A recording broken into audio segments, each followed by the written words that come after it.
We'll talk about sports now. We're going to talk about the Lloydminster Bandits. And of course, honestly, what better playoff action than a Game 7?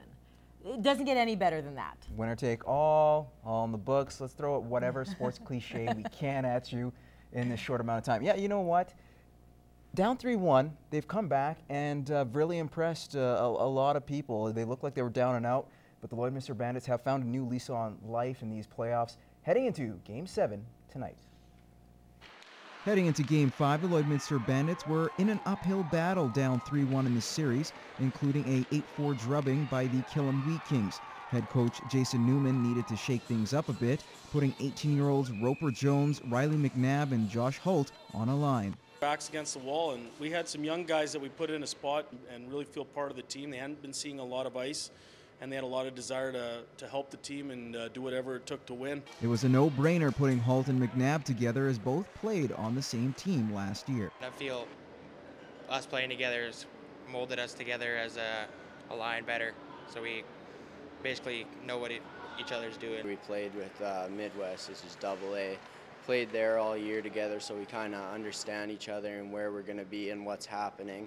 So it's really nice having a person with you that you've played with before and that you have the ability to understand his gameplay as well. The trio has limited Killam's top line to just 1 point in 2 games. That number is staggering considering the first 4 contests. The Wheat Kings' top 3 have combined for 33 points. Some much-needed improvement that has the reigning Defensive Player of the Year thrilled. Everyone needs to work together for this to work out, and so it's good to see everybody out there and everyone's doing their jobs and everything's just looking really well right now. The next test is heading to Killam and finishing what they started, but the Bandits are aware that it won't be easy in a hostile environment. I'm thinking it's going to be a little bit of a rough one. We're going to have to keep our heads up and stick together as a team, watch each other's back. We're just going to have to make sure we come out strong right off the bat, force them hard, not let them get any shots on goal. Really keep them out of our end and play our kind of game that we've been playing our last 2. Puck drop is at 8 o'clock. After going the distance in their opening round playoff matchup, the Baker Hughes Bobcats now get ready for round 2 starting tonight against St. Albert. Matt Schumont has more. It might not have been the way the Baker Hughes Bobcats wanted to open up their postseason. Going the distance with Leduc, the team is still happy with their Game 3 performance after an 8-1 drubbing in Game 2.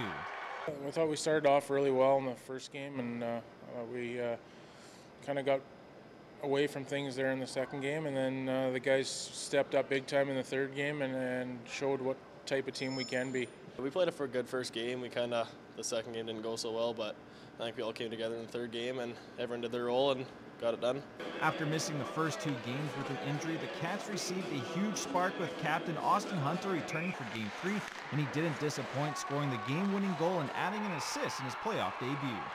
It's exciting to hop in the lineup, maybe help boost the boys, after a tough loss on Friday, but we got the win, so all that matters now. So He's physical, he's a great leader, he's always talking to the guys, he's just good to have on the ice with you. The Bobcats now get ready for a best-of-5 series against the St. Albert Raiders, who had a bye in the first round. Not having home ice advantage this time around, the Cats are hoping with a round of playoffs in them, they can get a quick jump on the Raiders.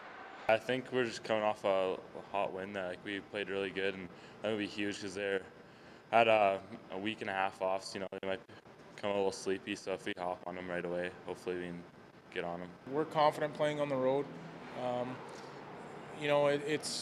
It's their rink is similar dimensions to ours. We played there a bunch of times. It's not like it's going to be, the travel's not that bad or anything like that. So it's just, our guys just know what to do, and hopefully we get it done. Puck drop for tonight's Game 1 tilt is at 7:45. Matt Schumont, Newcap Sports. The Lloydminster Bobcats wrapped up their season last night at the Civic Center. Even though the playoffs aren't in their sights, the Cats wanted to end the year strong with a win against the Spruce Grove Saints. In the first, Saints work it out of the corner. Dallas Smith beats Chase Martin blocker side, giving Spruce a 1-0 lead. Later, Sammy Spurrell finds a trailing Dustin Fosvelt. He goes bar down. A power play marker makes it 2-0 for the Saints after 1. Skip to the third, still a 2-0 game. Dustin LeBrun streaks in, fires it off the post for his 19th. Bobcats pull within a goal. Then on the power play, Braden Crone wins the battle out front, sliding it home. All of a sudden, Bobcats claw their way back to 2 apiece. But the Saints, unfortunately, you see there, Spurrell left all alone, back door, puts it in the yawning cage to make it 3-2. That would be your game winner. The Cats outshot the Saints 26-19 in this contest. The Bobcats finished the year with a record of 20-33-7. The 20 wins is their lowest since the 09-10 season.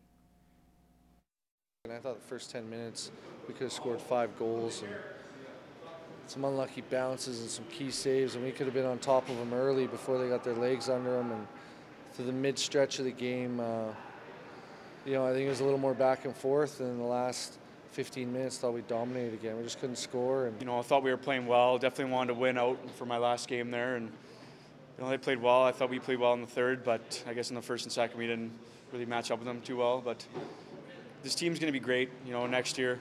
You know, I only wish I was a part of it, and it hurts. That's what hurts the most, I think.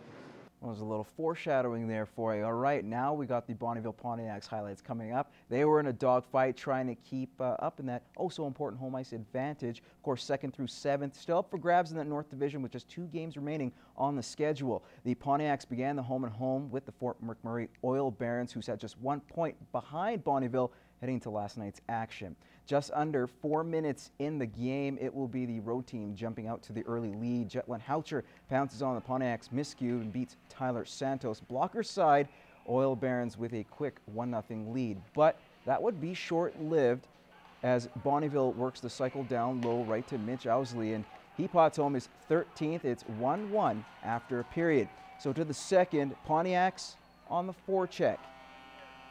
Oil Barons, John Teets puts it right on the tape of Christian Nypower. What are these names? He can't convert. Then Houcher picks off Bonnyville's pass in the neutral zone and goes in all alone. But he loses the handle, so we're still matched up at ones after 40. So to the third period, Bonnyville on the power play. Jackson Dudley with a brutal turnover, 2 going the other way. And this time the Oil Barons make the Ponts pay. It's 2-1. Moments later, Bonnyville back on the power play. Ty Carey somehow sneaks it past Tanner Gillette, and we're going to overtime. So in the extra frame, Lockie Muller busts down the sideboards and will fire a wrister that finds its way over Gillette's shoulder, and that would be your game winner, 3-2 Pontiacs. I picked it up, saw I had room, I skated. I kind of had the D-man a little bit wide, but I fired it far side and it went over the goalie's shoulder. That's about it. At times they did too good a job with us keeping us to the outside, and then we started to penetrate at times. We got some chances, hit a crossbar in the second, and that's how fine of a line it is at this time of year, but certainly we're going to take the 2 points. More news from the AJHL. The Brooks Bandits have set a new league record with a 4-0 victory over the Canmore Eagles last night. The Bandits set the record for most wins in a single season with 53 and most points in a single season with 109, eclipsing the previous record shared by the Spruce Grove Saints back in 2009-10 and the Fort McMurray Oil Barons in 99-2000. Both clubs had 52 wins and 108 points. The Bandits have 1 game remaining in the regular season when they visit the Okotoks Oilers tomorrow night. And with another victory, they will set the record for fewest losses in a single season with 3.